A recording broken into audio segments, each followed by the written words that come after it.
and welcome back to another edition of AEW Out of 10 right here on the Wrestle Debate ahead of the Go Home show for Full Gear, which saw the Gun Club and Cody take on the Dark Order and MJF and Wardlow teaming up to take on Ortiz and Sammy Guevara in this show. And we did start off with Sammy Guevara and Ortiz versus MJF and Wardlow.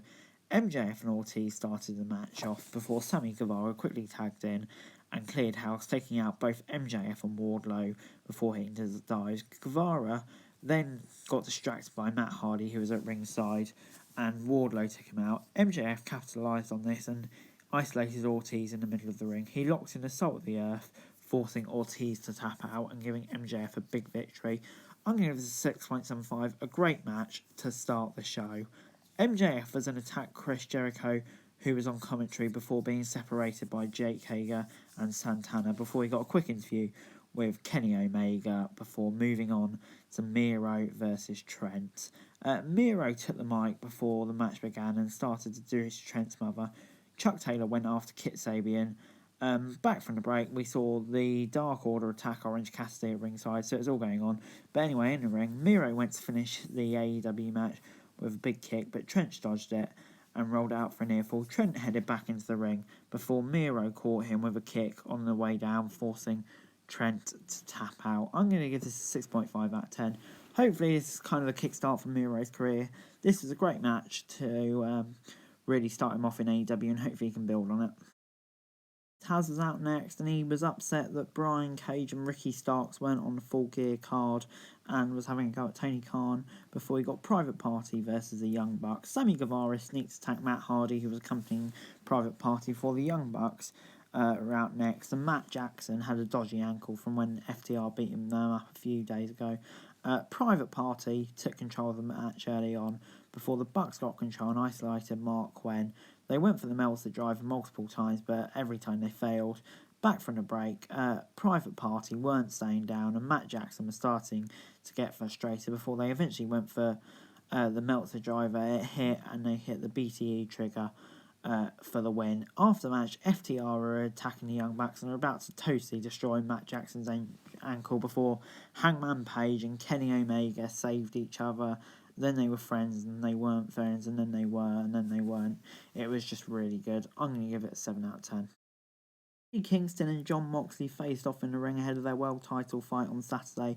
Eddie promised to bring home the world title to his mother, but Moxley was having none of it. He said Kingston was probably nervous ahead of his biggest match in his career.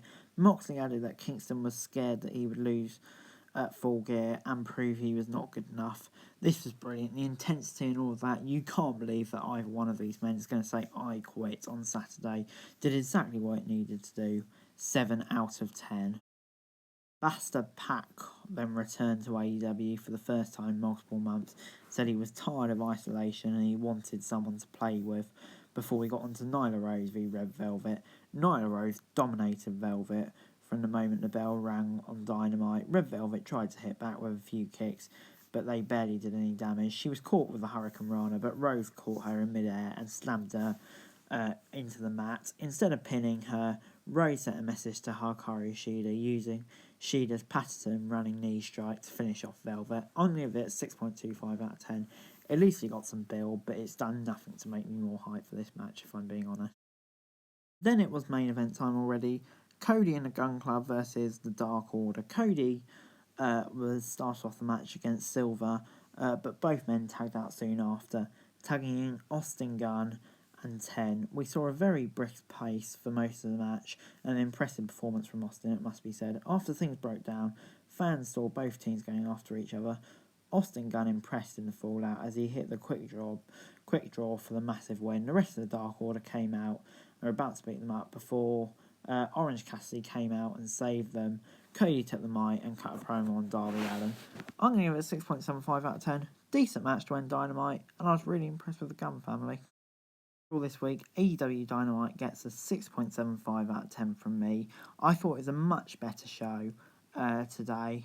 Really did build up to the pay-per-view in a perfect way for a go-home show, and definitely fixed some dodgy builds. I'm thinking mainly FTR via the Young Bucks and maybe even the women's title match. So I could call this a very successful go-home show. But anyway, guys, that's it for this video. Thanks very much for watching. Remember to like, share, subscribe. Let me know your thoughts in the comments down below. Remember to follow me on Twitter, link in the description below for daily wrestling news, and subscribe to my other channels on screen right now. That'd be greatly appreciated. Thanks very much for watching. Peace.